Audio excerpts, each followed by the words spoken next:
Hello, I'm Eve Kernan. And I'm Connor Morris. And welcome to our April broadcast of Wildcat World.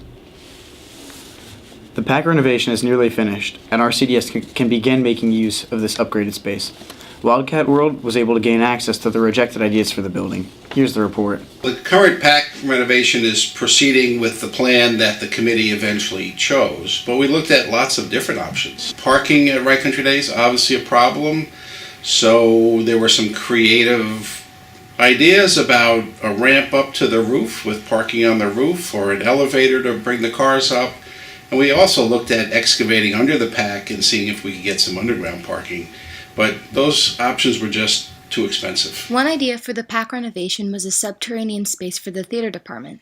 Mr. Gerlach and Faith Hardy discussed how that idea came to be. So I proposed to Mr. Gerlach that we had an extra space for costumes, for getting dressed in dressing rooms and stuff like that, because I feel like when we have plays and musicals, we don't have a lot of space in the PAC to actually change. In the design, Mr. Nelson and I found this little spot like 24 feet below the ground.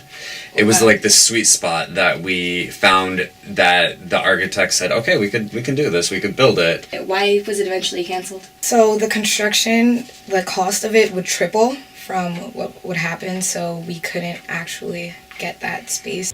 With the PAC's renovation and the construction of the Cohen Center for the Creative Arts, the school is expanding space for certain projects. However, Pinkham building office space still remains at a premium, and the administration is looking to new alternatives. Space in shared offices is often at a premium. Ms. Alf spoke about the problems of having a shared office and what could be better if she had an office of her own. Well, it's really crowded. As you can see, there's not enough space for all of our stuff, and I'm used to having more space than this to work in. We would have more space to fix those problems, right? It would mean that we could have meetings with, for example, we could have meetings with students in quiet spaces. It would mean that we had more space for our books and for our papers, and it would be easier for students to take tests in this room. The second floor senior lounge has been closed multiple times this year. Why is this so? Well, first of all, I don't call it the second floor senior lounge. I call it the second floor lounge. The lounge has been closed because the students who use the space don't always do a great job of cleaning up after themselves. And a lot of times it's actually messy enough really to be an eyesore. And if the lounge is not being used properly, what's a way to fix that and to maximize the space? Well, it's funny you'd mention maximizing the space because,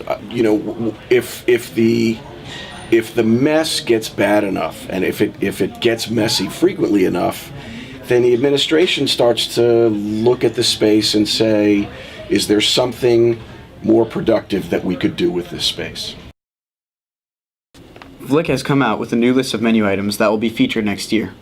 Sustainably raised tilapia will be brought back into the menu, along with the introduction of revolutionary, high-protein, insect-based flour and pancakes and waffles to make breakfast for lunch healthy. The RCDS Athletic Department has announced a new spring sport offering in 2019, surfing. Here's Mr. Staninsky, upper school English teacher and inaugural coach, about plans for this unique offering. So the surf team, we're going to be competing in 2 tournaments next year. One will be in Montauk, and then over spring break we'll be competing in a tournament in Mexico. The Montauk tournament, we're going to be competing against mostly local schools. It's my understanding Hackley is starting a surf team as well, and there's going to be a team from Brunswick there, though of course that's just going to be a boys team. And then there are going to be some Long Island teams at the Montauk tournament as well. In the tournament over spring break, however, the one in Mexico will be facing some of the top surf teams in the country. That will include shortboard and longboard competitions. There is a big wave division at the tournament, but I don't think we're going to be getting into that just yet. That's pretty advanced level stuff, and I don't think it's appropriate for some of the novice surfers in our program. I may do some big wave demos at that, but it won't be part of the competition. And our April Wildcat of the Month is Rico Banting, a freshman who outside of RCDS pursues his passion as a talented musician. In between the demands of life as a freshman, Rico finds time to pursue his passions, which include piano, trombone, baritone, and violin.